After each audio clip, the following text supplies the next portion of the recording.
ഞാന് ഇവിടെ ആൾക്കാരെ തെറ്റിദ്ധരിപ്പിക്കാൻ വേണ്ടി ഒരു കാര്യം ഞാൻ കേട്ടു. ശരിക്കും അല്ലേ? ശരിക്കും രജനീകാന്തിന്റെ മോള് തന്നെ. പക്ഷെ ആ രജനീകാന്ത് അല്ലെന്നേ ഉള്ളൂ. പാവം എന്റെ രജനീകാന്ത്. ഈ പാവം രജനീകാന്ത് എന്ന് പറയുമ്പോൾ എവിടെയുള്ള രജനീകാന്ത്? അത് അമ്പലപ്പുഴ, ആലപ്പുഴ. അമ്പലപ്പുഴ എന്റെ നാടാണ്.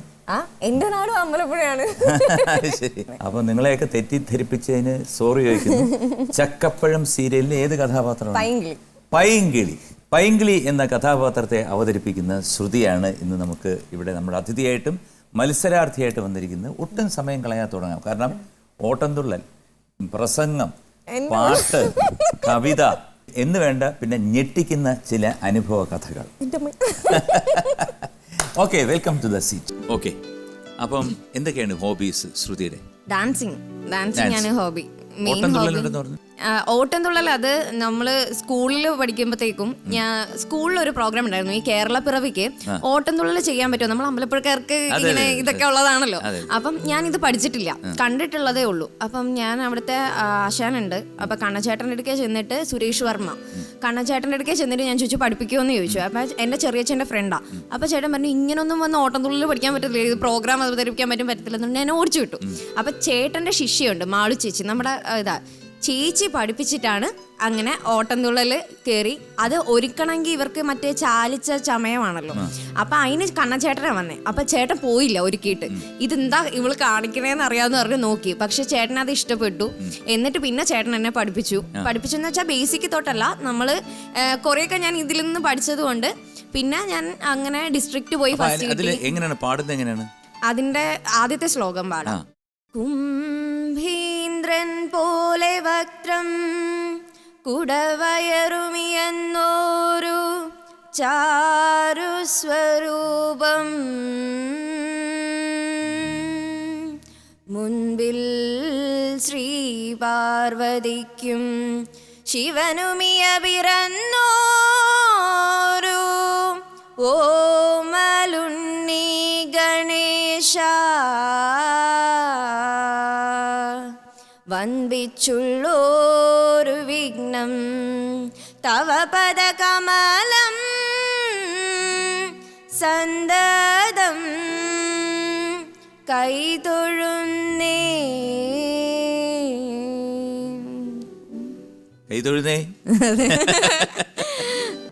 ശ്രുതിയുടെ നക്ഷത്രം എന്താണ്? ഭരണി. പക്ഷെ വളരെ മെലിഞ്ഞിട്ടാണല്ലോ. ഞാൻ ഭരണിക്കകത്ത് ഇരുന്ന് മെലിഞ്ഞു. സാധാരണ ഭരണി നക്ഷത്രക്കാരെല്ലാം ഭരണി പോലെ ഇരിക്കുമെന്നാ പറയുന്നത്. എന്നോട് നക്ഷത്രം ചോദിച്ചു കഴിഞ്ഞ് പറയുന്നവരെല്ലാവരും ഇതാ പറയുന്നത്, അവരെല്ലാവരും ഇങ്ങനെ ഭരണി പോലെ ഇരിക്കുന്നത്. പക്ഷെ ഞാൻ ഇങ്ങനെയാണ്. എനിക്ക് അറിയാവുന്നവരും എനിക്ക് തോന്നുന്നു മെലിഞ്ഞിട്ട് തന്നെയാണ്. അത് ഒരു തെറ്റിദ്ധാരണയാണ്. ഹസ്ബൻഡിന്റെ നക്ഷത്രം ഏതാ? ഞാൻ കല്യാണം കഴിച്ചിട്ടില്ല. അല്ല, എനിക്ക് ഇവിടുന്ന് കിട്ടിയ ഇൻഫർമേഷൻ വെച്ച് ഞാൻ ചോദിച്ചെന്നുള്ളൂ. സീരിയലില് കല്യാണം കഴിച്ചിട്ടുണ്ട്, ഒരു കുട്ടിയുണ്ട്.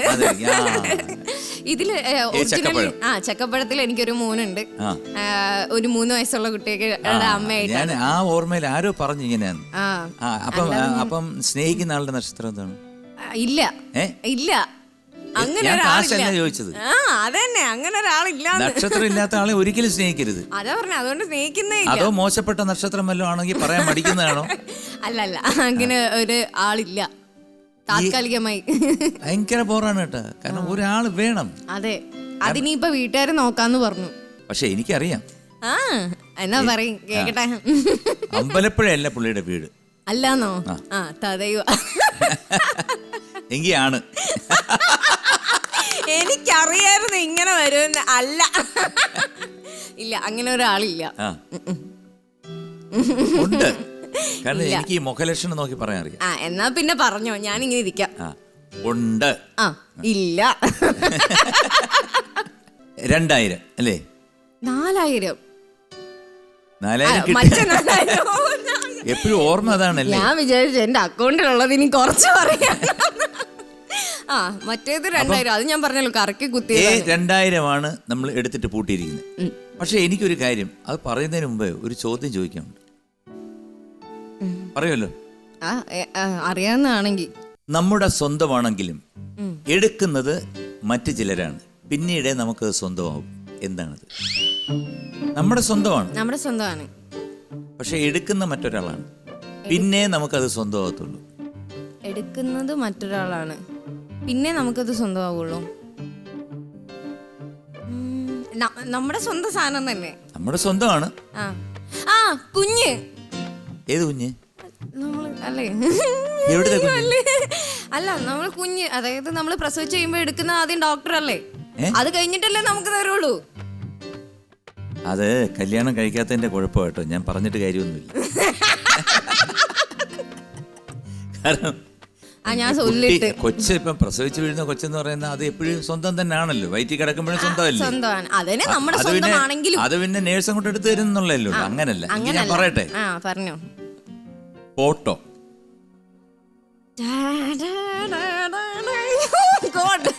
എന്നാ ഞാനൊരു ക്വസ്റ്റ്യൻ പിന്നെന്താ ഇത് ഏത്? അല്ല, ഞാൻ പറയട്ടെ, ഞാൻ ക്വസ്റ്റ്യൻ ഒന്ന് ഇതായിട്ട്. ഉപയോഗിക്കുന്നവൻ വാങ്ങുന്നില്ല, വാങ്ങുന്നവൻ ഒട്ടും ഉപയോഗിക്കുന്നുമില്ല. ഇത്രേ ഉള്ളോ? പറഞ്ഞ് കല്യാണക്കുറയും കാണിച്ചിട്ട് പോയാ മതി. ഒരു പെട്ടിയല്ലേ? അതെ അതെ, ശവപ്പെട്ടിയല്ലേ? കൺഗ്രാറ്റുലേഷൻസ്, നിങ്ങൾ പറഞ്ഞ ഉത്തരം ശരിയായിരിക്കാണ്. എന്റെ കാശില്ല തരാൻ, സോറി. ശ്രുതിക്ക് ഏറ്റവും ഇഷ്ടപ്പെട്ട ഒരു വ്യക്തി ആരാണ്? ഏറ്റവും ഇഷ്ടപ്പെട്ട വ്യക്തിയോ അങ്ങനെ ചോദിച്ചാൽ അച്ഛൻ. അച്ഛൻ? അല്ല, അത് രജനീകാന്ത് എന്നുള്ള പേരിനോടുള്ള അമ്മയുടെ പേര്? അമ്മ ലേഖ. ലേഖ. ഒരു പക്ഷേ രജനീകാന്തിനോടുള്ള ആരാധന കൊണ്ടും കൂടെ ആയിരിക്കാം അല്ലേ? പറയാൻ പറ്റൂല. അങ്ങനൊന്നും അല്ല, പോയ അവിടെ എനിക്ക് എന്റെ അച്ഛനോട് തന്നെ ഇഷ്ടം. കഥാപ്രസംഗം അതിനോട് എങ്ങനെയാണ്? താല്പര്യമുണ്ടോ? ഞാനിങ്ങനെ കേട്ടു. കഥാപ്രസംഗം ചെയ്തിട്ടുണ്ട് 10 വർഷം മുമ്പ്. അപ്പൊ നമുക്ക് വീണ്ടും നമുക്ക് ഈ ഫ്ലോറിൽ ഒരു ശകലം, ഒരു സ്പൂൺ കഥാപ്രസംഗം, നമ്മുടെ പ്രേക്ഷകർക്കായിട്ട്. അല്ല, ഇതിനു മുമ്പ് പ്രേക്ഷകരോട് ഒന്നേ എനിക്ക് പറയാനുള്ളൂ. മറ്റേ കഥാപ്രസംഗത്തിനൊക്കെ ആദ്യം പറയില്ലേ, കല്ലെടുത്ത് കീച്ചരുതേ നാട്ടാരേ, ചില്ലുവലിച്ചൂരരുതേ നാട്ടാരേ, അയ്യോ കല്ലെടുത്തു കീച്ചരുതേ നാട്ടാരേ. അതെ, അയ്യോ ദൈവമേ, അതെ ഇവിടെ തന്നെ ഇപ്പോഴും അടിക്കാൻ തുടങ്ങി. അല്ല, കഥാപ്രസംഗത്തിന്റെ ആദ്യം കുറച്ച് പറയാം. കലാസ്നേഹികളെ, നിങ്ങളുടെ എല്ലാവരുടെയും അനുവാദത്തോടു കൂടി ഞാൻ ഇന്നിവിടെ അവതരിപ്പിക്കാൻ പോകുന്ന കഥ ചികയുന്ന സുന്ദരി. സിമ്പിൾ അടി. ഈ കഥ നടക്കുന്നത് ഇവിടെയെങ്ങുമല്ല, അങ്ങ് വടക്കൻ മലബാറിനും അപ്പുറത്തുള്ള പ്രകൃതി രമണീയമായ ഒരു ഗ്രാമത്തിലാണ്. നിങ്ങളുടെ എല്ലാവരുടെയും ശ്രദ്ധയെ ഞാൻ ആ ഗ്രാമത്തിലേക്ക് വിളിച്ചുകൊണ്ടുവരികയാണ്. പൊക്കമുള്ള മലകളും പൊങ്ങി നോക്കുന്ന പാറക്കെട്ടുകളും പടർന്ന പാടശേഖരവും പാവാടയിട്ടവരും പാൻറിട്ടവരും പാട്ടുപാടാൻ അറിയാവുന്നവരും പച്ചക്കറി വിൽക്കുന്നവരും പയറ്ററിയാവുന്നവരും പയറ്റ് പഠിപ്പിക്കുന്ന കളരിയും പടകാളി മുറ്റവും പാവയ്ക്കയും പത്താഴവും കൊണ്ട് മുഖരിതമായ ആ സുന്ദരമായ നാട്ടിലേക്ക് നിങ്ങളുടെ എല്ലാവരുടെയും ശ്രദ്ധയെ ഞാൻ സവിനയം ക്ഷണിച്ചുകൊള്ളുന്നു. നമ്മുടെ ഈ കൊച്ചു ഗ്രാമം സ്ഥിതി ചെയ്യുന്നത് സസ്യശ്യാമകോമളമായ നമ്മുടെ സ്വന്തം കേരളത്തിലാണ്. അതിമനോഹരമായ കേരളം, പ്രകൃതി രമണീയത തളം കെട്ടി നിൽക്കുന്ന നമ്മുടെ കേരളം. അതേ സുഹൃത്തുക്കളെ, നമ്മുടെ കേരളത്തിനെ പറ്റി പറയുകയാണെങ്കിൽ, നമ്മുടെ മനോഹരമായ കേരളത്തെ പറ്റി പറയുകയാണെങ്കിൽ, കാട്ടരുവികൾ കാട്ടുവള്ളികൾ നെടുതായി വളർന്നു നിൽക്കും കൊന്ന തെങ്ങുകൾ, കാട്ടരുവികൾ കാട്ടുവള്ളികൾ നെടുതായി വളർന്നു നിൽക്കും കൊന്ന തെങ്ങുകൾ, കാട്ടരുവികൾ.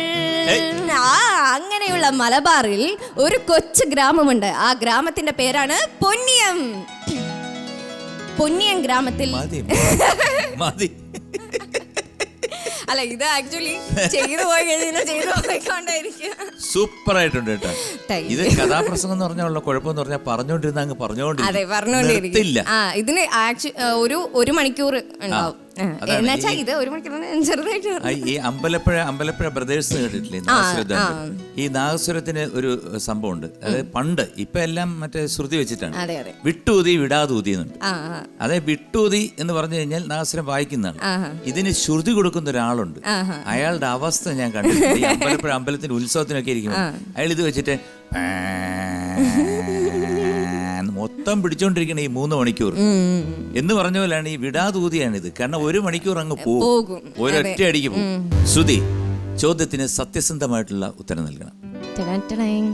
ബാലചന്ദ്ര മേനോൻ സാറിന്റെ ചിത്രത്തിൽ, ഏതോ ഒരു ചിത്രത്തിൽ ജൂനിയർ ആർട്ടിസ്റ്റ് ആയിട്ട് പോയ ഒരു കഥയുണ്ടല്ലോ. ആ ഉണ്ട്.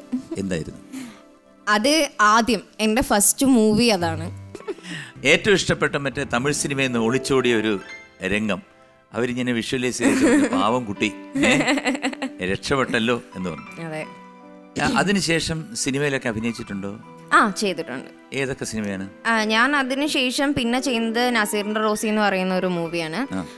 അത് ഈ പറഞ്ഞ പോലെ റിലീസ് ആയിട്ടില്ല. അത് നമ്മൾ ലോ ബഡ്ജറ്റ് മൂവിയായിരുന്നു. പിന്നെ എനിക്കൊരു നമ്മൾ ചെയ്തു എന്ന് പറയുന്നത് ആസിഫിക്ക നായകനായിട്ട് RJ മാത്തുക്കുട്ടി സംവിധാനം ചെയ്ത കുഞ്ഞൽദോ എന്ന് പറയുന്ന മൂവിയിൽ ഒരു ക്യാരക്ടർ ചെയ്തിട്ടുണ്ട്. അത് നല്ലൊരു എക്സ്പീരിയൻസ് ആയിരുന്നു. വർക്ക്ഷോപ്പും ഓഡീഷൻസും ഒക്കെ ആയിട്ട് നല്ല എക്സ്പീരിയൻസ് ആയിരുന്നു. നല്ല വർക്കായിരുന്നു. അതിപ്പോൾ തിയേറ്റേഴ്സ് ലോക്ക്ഡൗൺ ആയതുകൊണ്ട് ഈ പറയുന്ന പോലെ നമ്മൾ കലാകാരന്മാരുടെ കഷ്ടകാലം ആയിരുന്നതുകൊണ്ട് ഇപ്പം ഇനി അടുത്ത് തന്നെ റിലീസ് ഉണ്ടാവും. പിന്നെ അത് കഴിഞ്ഞിപ്പോൾ റീസെൻ്റ് ആയിട്ട് പത്മ എന്ന് പറയുന്ന മൂവി ചെയ്തു. അനൂപ് മേനോൻ സാറിൻ്റെ. അതിനകത്തൊരു ക്യാരക്ടർ ചെയ്തിട്ടുണ്ട്, ജോളി എന്ന് പറയുന്നത്. നല്ല ക്യാരക്ടറാണ്. Very good. അപ്പം അങ്ങനെ ഉയർന്നു വരട്ടെ. ബാലേന്ദ്ര മേനോൻ സാറുമായിട്ടുള്ളൊരു ചെറിയ ഒരു പ്രശ്നമോ അടിയോ വഴക്കോ? അയ്യോ എന്റെ ദൈവമേ, വെറുതെ പറയല്ലേ. അങ്ങനെയാണ് ഞാൻ അറിഞ്ഞത്. അതുകൊണ്ടാണ് ഇന്നലെ സമയമില്ലാത്തതുകൊണ്ടാണ് ഇപ്പൊ പ്രേക്ഷകർ അത് കേൾക്കാൻ വേണ്ടി കാതോർത്തിരിക്കുകയാണ്. ഇല്ലേ? സത്യമല്ലേ ഞാൻ പറയുന്നത്? നിങ്ങൾ കേൾക്കാൻ വേണ്ടി ഇരിക്കുക. അടിയും വഴക്കെന്ന് ഞാൻ പറഞ്ഞോ? നിങ്ങൾ പറയും. ഇല്ല, ഞാനൊന്നും പറഞ്ഞിട്ടില്ല. അല്ല, എന്താണെന്നുള്ള സത്യസന്ധമായിട്ട് പറയണമെന്ന് ഞാൻ പറഞ്ഞത്. അതെ, സത്യസന്ധമായി പറയും.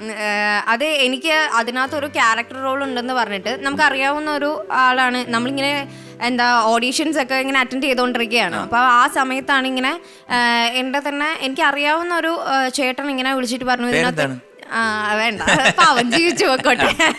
അച്ഛനാണ് ഇതിനകത്ത് ഭയങ്കര പാഷനേറ്റ്. അച്ഛനാണ് എന്നെ അഭിനയിപ്പിക്കണം, അങ്ങനെ ഒരു പൊസിഷനിൽ എത്തണം എന്നൊക്കെ ഉള്ളൊരു എല്ലാവർക്കും ഉണ്ട്. എന്നാലും ഒരു പടി എപ്പോഴും അച്ഛനാണ് കൂടുതൽ. അപ്പോൾ അങ്ങനെ ഞാനും അച്ഛനും കൂടെ അവിടെ ചെന്ന് കഴിഞ്ഞിട്ടാണ് ജൂനിയർ ആർട്ടിസ്റ്റ് ആണെന്ന് അറിയുന്നത്. ആ ഒരു ഇതിലായിരുന്നു എന്ന് അറിയണേ. പക്ഷെ ഞങ്ങൾ തിരിച്ചൊന്നും പോകുന്നൊന്നുമില്ല. അവിടെ തന്നെ നിന്ന് ചെയ്തു. ആ പടത്തിൽ ത്രൂ ഔട്ട് ജൂനിയർ ആർട്ടിസ്റ്റ് ആയിട്ട് ചെയ്തു. നമുക്കപ്പോൾ എനിക്കിപ്പോഴും ഓർമ്മയുണ്ട്, നമുക്ക് സ്റ്റേ ചെയ്യാൻ തന്നൊരു ഹോട്ടലുണ്ടല്ലോ, ഞാൻ അച്ഛനും കൂടെ കൊതുക് അടിച്ചോണ്ടിരിക്കുന്നു. ഭയങ്കര കൊതുക്, കിടക്കാനേ പറ്റൂല. എന്നുവെച്ചാ ഒരു ചെറിയ ഇതിൻ്റെ അകത്താണ് ഞാൻ. എന്നിട്ട് ഇപ്പൊ അമ്മയാണ് കേട്ടോ കൂടെ വരുന്നത്.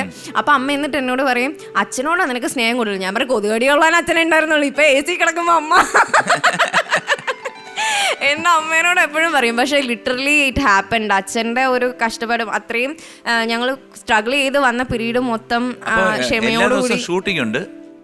ഡെയിലി ഷൂട്ടിംഗ് ഉണ്ട്. ഞാൻ പോകും, ഒന്നുമില്ല, ബാക്കിൽ കൂടെ അങ്ങനെ നടന്നോളൂ, ഇതിനു വഴി ഇങ്ങനെ നടന്നോളൂ, സോങ് ഉണ്ടാവും, ഈ കോർണറിൽ. ഇല്ല, അങ്ങനെ തോന്നിയിട്ടൊന്നുമില്ല. എനിക്ക് അങ്ങനെ തോന്നിയിട്ടില്ല. അല്ല, ഞാൻ ശരിക്കും ഇതായിട്ട് പറയല. കാരണം അവരുടെ ഒരു അവസ്ഥയാണ്, ജൂനിയർ ആർട്ടിസ്റ്റ് ആയിട്ട് നിൽക്കുന്നവരുടെ ആ ഒരു ശരിക്കും അനുഭവിച്ചറിഞ്ഞിട്ടുണ്ട്. അപ്പൊ അതുകൊണ്ട് തന്നെ പിന്നെ നമുക്ക് ഒരിക്കലും അവരെ. എന്തുകൊണ്ടാണ് അങ്ങനെ മേനോൻ ചേട്ടൻ എന്തുകൊണ്ടാണ് അങ്ങനെ ചെയ്തത്? അല്ല, പുള്ളിക്ക് എന്നെ അറിയ പോലും ഇല്ലായിരുന്നു. അതാണ് അറിഞ്ഞാലും അറിഞ്ഞില്ലേലും ഒരാൾ, ഒരു കുട്ടിയല്ലേ, കുട്ടി ഇങ്ങനെ എന്നും അതുവഴി നടന്നോളൂ, അല്ലെങ്കിൽ അതുവഴി കയറി. ഞാൻ മാത്രല്ല, അവിടെ ഒരു 100 പേരുണ്ട്. അങ്ങനെ 100 പേരുണ്ട്. അപ്പൊ ഇതിന്റെ അകത്ത് ഒരാളെ ശ്രദ്ധിക്കാൻ പുള്ളിക്ക് പറ്റില്ല. ഞാൻ സംവിധാനം ചെയ്യും. ബാലേന്ദ്രൻ സാറ് വീണ്ടും തിരിച്ചു വന്ന് ചെയ്ത പടമാണ് ഞാൻ സംവിധാനം ചെയ്യും എന്ന് പറഞ്ഞിട്ട്. അപ്പം ഞാൻ ഇപ്പോഴും അതൊരു ബ്ലെസ്സിങ് ആയിട്ടാണ് കാണുന്നത്. ദുബായിലെ ആരോ അല്ലേ എന്റെ പ്രൊഡ്യൂസർ? എനിക്ക് പ്രൊഡ്യൂസറിനെ പറ്റി പോലും അറിയില്ല, ഇതെന്റെ ആണോ എന്തോ.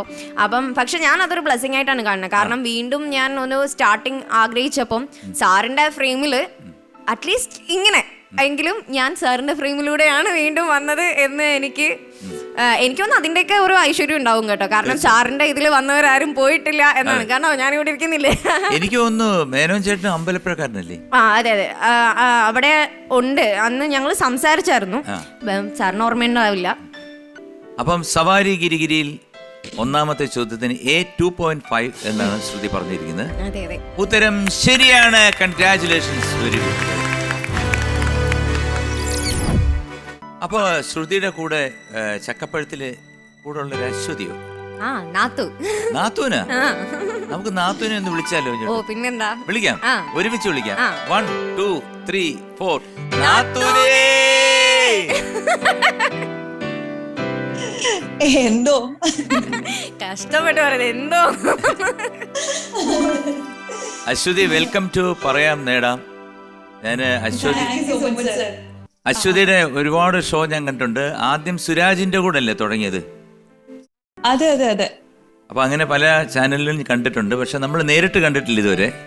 നമ്മൾ നേരിട്ട് കണ്ടിട്ടുണ്ടെന്ന് എനിക്ക് തോന്നുന്നു. എവിടെ വെച്ചിട്ടായിരുന്നു? ഏതെങ്കിലും ഷോയിലാണോ അതോ? നമ്മള് പല ഫ്ലോറുകളിലും വെച്ചിട്ട് കണ്ടിട്ടുണ്ട്, മ്യൂസിക് അവാർഡ്സ് പോലെയുള്ള പരിപാടികൾക്കൊക്കെ കണ്ടിട്ടുണ്ട്. മാത്രല്ല ഇതിന്റെ തൊട്ട് മുൻപത്തെ ഒരു സൂം മീറ്റിംഗിൽ ഞാൻ ഫ്ലോറിൽ നിന്നിട്ട് സാറ് വീട്ടിലിരിക്കുമ്പോ ഞാൻ സൂം കോൾ ചെയ്തിട്ടുണ്ടായിരുന്നു. ഓ എന്തായാലും പറയാം നേടാം എന്ന ഷോയിലേക്ക് സ്വാഗതം. ഇവിടെ നിങ്ങളുടെ ശ്രുതിയാണ് ഇവിടെ നിന്ന് തള്ളിക്കൊണ്ടിരിക്കുന്നത്. കാരണം ഇല്ലാത്ത കാര്യങ്ങളൊക്കെ ചെയ്തു എന്നൊക്കെ പറഞ്ഞിട്ട് ഭയങ്കര തള്ളുകളിലാണ്. ഇപ്പൊ ഞാൻ ചോദിച്ചു എന്തൊക്കെ പാചകം ചെയ്യാനൊക്കെ അറിയാമെന്ന് ചോദിച്ചപ്പം എവറിത്തിങ്. അപ്പൊ ഞാൻ ചോദിച്ചു എന്തൊക്കെ അറിയാമെന്ന് ചോദിച്ചാൽ പറഞ്ഞു ചിക്കൻ, എന്ത് ടൈപ്പ് ഓഫ് ചിക്കൻ വേണേലും വയ്ക്കാം. Chicken tandoori, chicken fry, chicken curry, chicken manchurian, അതെല്ലാം അറിയാന്ന് പറഞ്ഞു. മട്ടൻ ചോദിച്ചാൽ മട്ടൻ ലോലിപോപ്സ്, മട്ടൻ എന്തൊക്കെ വിന്താല, മട്ടൻ വിന്താല, പിന്നെ മട്ടൻ നാടൻ കറി, മട്ടൻ എന്തോന്ന് മുളകിട്ട് വരച്ച്. ഇതിന്റെയൊക്കെ സത്യാവസ്ഥ അറിയാലോ. അല്ല ഇതൊക്കെ സത്യമാണോ? കഴിക്കാൻ അറിയാന്നാണ് അവള് പറഞ്ഞത്. അതാണ് ഇനി കണ്ടപ്പോഴേ തോന്നിയത്. പക്ഷെ ഒരാള് വന്ന് നമുക്ക് ക്ലാരിഫൈ ചെയ്യണമല്ലോ. ഞാൻ ഈ നേരത്തെ പറഞ്ഞ സത്യമാണ്. കാരണം എൻ്റെ അടുത്ത് നേരത്തെ അവിടെ നിന്നപ്പോഴേ അമ്മ പറഞ്ഞാണ് ഈ കാര്യം. എന്നോട്ട് കയറി വന്നപ്പോഴത്തേക്ക് അമ്മയാണ് പറഞ്ഞ. ഞാൻ ചോദിച്ചു മോളെങ്ങനെ പാചകമൊക്കെ കല്യാണമൊക്കെ ആലോചിക്കുന്നുണ്ട്. അപ്പോൾ ഇതുപോലെ അപ്പോൾ ഞാൻ ചോദിച്ചു പാചകമൊക്കെ അറിയാമോ? കാരണം എന്തെങ്കിലുമൊക്കെ പുള്ളിക്ക് ഉണ്ടാക്കി കൊടുക്കണ്ടേ? എല്ലാം അറിയാം. എനിക്ക് അത്യാവശ്യം അറിയാം, എല്ലാം അറിയൊന്നുമില്ല, എന്നാൽ അത്യാവശ്യം നമുക്ക് എന്തായാലും അമ്പലപ്പഴക്കാരുടെ ഇത് കളയരുത് കേട്ടാ. ഇല്ലില്ല, പട്ടിണി കിടൂല. പട്ടിണി കിടത്തില്ല എന്ന് പറഞ്ഞാൽ ഇത്തിരി ബ്രെഡും കഞ്ഞിയും കൂടെ ഒഴിച്ചു കൊടുത്താ പോരെ. ഇല്ല, എനിക്ക് ചിക്കനൊക്കെ വെക്കാൻ അറിയാം. ആണോ? ചിക്കൻ വെക്കാൻ അറിയാം. ചോറ്, സാമ്പാർ. ചോറ് വെക്കാൻ എന്തോന്നു? ഇച്ചിരി ചൂടുവെള്ളത്തിൽ അരി ഇട്ടാ പോരെ എന്നും പറഞ്ഞാൽ അതിന്റെ വേവൊക്കെ കറക്റ്റ് ആയിരിക്കണ്ടേ, അല്ലെങ്കിൽ അരി പോലെ എടുത്ത് തരാൻ പറ്റുമോ? പിന്നെ പിന്നെ പിന്നെ എന്തോ അങ്ങനെ എനിക്ക് അങ്ങനെ പെട്ടെന്ന് ചോദിച്ചാൽ ഫിഷ് കറി, ഫിഷ് അത്ര പോരാ. ഫിഷ് കറി ഏറ്റവും എളുപ്പമാണ് ഫിഷ്. പക്ഷെ എനിക്ക് ഫിഷ് അത്ര ഉണ്ടാക്കാറില്ല നമ്മളിപ്പം. അത്ര എനിക്ക് ഫിഷ് അങ്ങോട്ട് അറിയില്ല. അല്ല പുള്ളിക്ക് എന്താണ് ഏറ്റവും കൂടുതൽ ഇഷ്ടം? അയ്യടാ ഇല്ല, ഉള്ളിക്ക് ഒന്നും ഇഷ്ടമല്ല. അങ്ങനെ ഒരാളില്ല. എന്റെ പൊന്നെ നാത്തു ഒന്ന് പറഞ്ഞു കൊടുക്കതേ. നാത്തൂനോട് ചോദിച്ചു നോക്കും. നാത്തൂന് എല്ലാ കാര്യം അറിയാം. നാത്തൂനോട് ചോദിച്ചു നോക്കും. അവർക്ക് ആക്ച്വലി ഉറക്കവും ഭക്ഷണവും കഴിഞ്ഞിട്ട് വേറെ സമയം കിട്ടണില്ല. ഓ, ഉറക്കവും ഭക്ഷണവും കഴിഞ്ഞിട്ട് സമയം കിട്ടുന്നില്ല. അപ്പൊ ശിവൻകുട്ടി എന്ത് ചെയ്യും അപ്പോഴ്? പുള്ളി വേറെ ആരെങ്കിലും കൊടുക്കുന്നൊക്കെ കഴിച്ച് ജീവിച്ചോളും. ശിവൻകുട്ടിയാണല്ലേ അമ്പലപ്പുഴക്കാരൻ? അല്ല, പൈങ്കിളിയുടെ ഭർത്താവിന്റെ പേരാണ് ശിവൻ. എന്റെ നാത്തു. അല്ല ശരിക്കും പൈങ്കിളിയുടെ ഭർത്താവിന്റെ ശിവനാണ്. ഞാനും വിചാരിച്ച അതുകൊണ്ട് ചോദിച്ചായിരിക്കും. ഞാനും അത് തന്നെ വിചാരിച്ചു, പക്ഷെ അതല്ല ചോദിച്ചത്. അയ്യോ, സത്യത്തില് ഗുരുവായൂരപ്പനാണ് സത്യം. ഞാൻ ചുമ്മാ ഒരു ഗസ് അടിച്ചാണ്. എന്നാ ശരിക്കും പൈങ്കിളിയുടെ ഭർത്താവിന്റെ പേരാണ് ശിവൻ. അത് ശരി. അപ്പൊ അങ്ങനെയാണ് കാര്യത്തിന്റെ കിടപ്പല്ലേ? അതെ അതെ. ശരി ശരി. അശ്വതി, ഈ പിന്നെ എന്താണ് നമ്മുടെ ശ്രുതിയുടെ ഒരു രഹസ്യം, എന്തെങ്കിലും വെളിയിൽ അറിയാത്ത ഒരു രഹസ്യം ഒന്ന് പറഞ്ഞുതരാമോ പ്ലീസ്? എന്റെ ദൈവമേ, എനിക്ക് അടുത്ത ദിവസം വീണ്ടും അവളെ കാണേണ്ടതല്ലേ, അതുകൊണ്ട് എനിക്ക് ചെറിയൊരു പേടിയുണ്ട്. പേടിക്കണ്ട, കൊല്ലില്ല. ശ്രുതി അങ്ങനെ വലിയൊരു സീക്രട്ട് നേച്ചർ ഉള്ള ആളൊന്നും അല്ല. ദേഷ്യക്കാരിയാണോ തോന്നുന്നത്? അങ്ങനെ ഷോർട്ട് ടെമ്പേർഡ് ഒന്നും അല്ല. സമാധാനം. ഗാന്ധിയ മാർഗമാണല്ലേ നാത്തു? അല്ല, അത്ര ഗാന്ധി മാർഗമൊന്നും അല്ല. ശ്രുതിക്ക് എന്തെങ്കിലും ഒരു കാര്യം ഇഷ്ടമായില്ലെങ്കിൽ അത് ഇഷ്ടമായില്ല എന്ന് പറയാനുള്ള ധൈര്യമൊക്കെ ഉള്ള പെൺകുട്ടിയാണ്. ധൈര്യവതിയാണല്ലേ? Very bold, very sweet. മതി, ഞാൻ ചോക്ലേറ്റും കൊണ്ടേ വരുമെന്ന്. ജീവിതത്തിൽ ഏറ്റവും കൂടുതൽ സന്തോഷിച്ച നിമിഷം? ജീവിതത്തിൽ ഏറ്റവും കൂടുതൽ സന്തോഷിച്ച നിമിഷം അതിപ്പോ ശിവനെ കണ്ടപ്പോഴാണോ? അല്ല, റീസെന്റ് ആയിട്ട് പറയുകയാണെങ്കിൽ ഇത് ചക്കപ്പഴം നമ്മൾ ഇങ്ങനെ ഒരു ഇത്രയും പെട്ടെന്ന് ഒരു റെക്കഗ്നൈസേഷൻ കിട്ടും എന്ന് പ്രതീക്ഷിച്ചില്ല. അപ്പം നമ്മുടെ ആ ഒരു ഗ്രോത്ത് ഉണ്ടല്ലോ, അത് എക്സാക്റ്റ് ആയിട്ട് അറിയണമെങ്കിൽ ഗൂഗിളിൽ ഞാൻ എൻ്റെ പേര് ഇടയ്ക്കിടയ്ക്ക് അടിച്ചു കൊടുക്കുമായിരുന്നു. അപ്പോൾ ഒന്നും വരില്ല. നമ്മൾ ശ്രുതിഹാസൻ്റെ പടവും വരും, മറ്റേ രജനീകാന്തിൻ്റെ പടവും വരും, കാലി പിടിച്ച രജനീകാന്തില്ലേ, ആ രജനീകാന്തിൻ്റെ പടവും വരും. അപ്പം അങ്ങനെ വരുള്ളായിരുന്നു.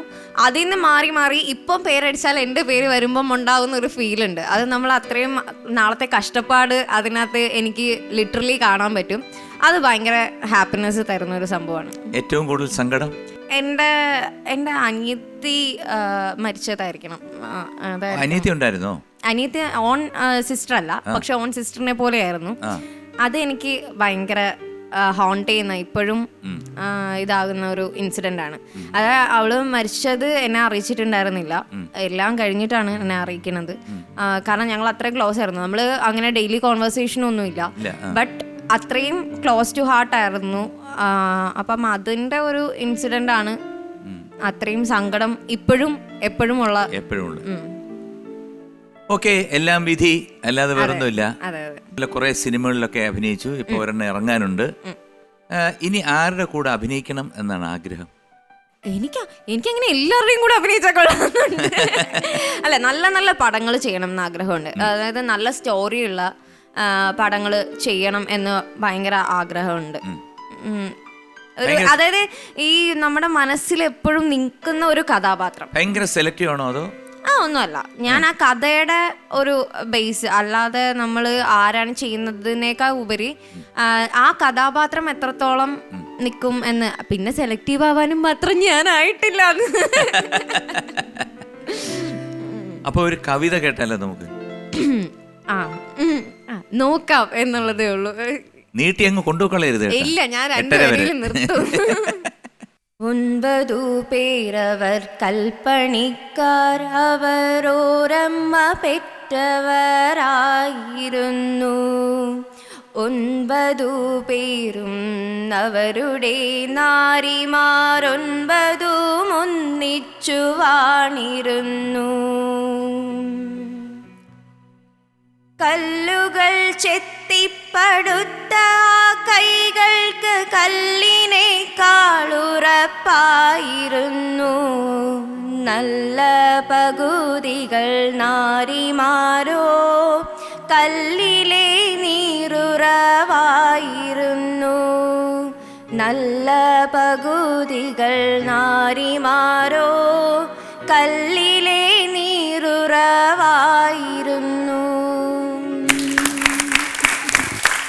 എനിക്ക് ഭയങ്കര ഇഷ്ടപ്പെട്ട ഒരു കവിതയാണിത്, ONV സാറിൻ്റെ. കാരണം ഇത് ഞാൻ ശരിക്കും സ്കൂളിൽ പഠിക്കുമ്പോഴേ അങ്ങനെ കവിതാജ്ഞാനം ഒന്നും ഇല്ല, ഇതൊന്നും മനസ്സിലാക്കി എടുക്കാൻ. പക്ഷെ ഞാൻ മറ്റേ മാമ്പഴം കേട്ടിട്ട് കരഞ്ഞിട്ടുണ്ട്. അത് കഴിഞ്ഞ് ഇത് ഒരു കുട്ടി നന്നായിട്ട് ചൊല്ലിയിട്ട് അത് കേട്ട് ഞാൻ ഇരുന്ന് കുറേ നേരം കരഞ്ഞു. അത്രയും അതിന്റെ എൻഡിങ്ങിലേക്ക് വരുമ്പോൾ അതെ, സൂപ്പർ പോയമാണ്. Very good.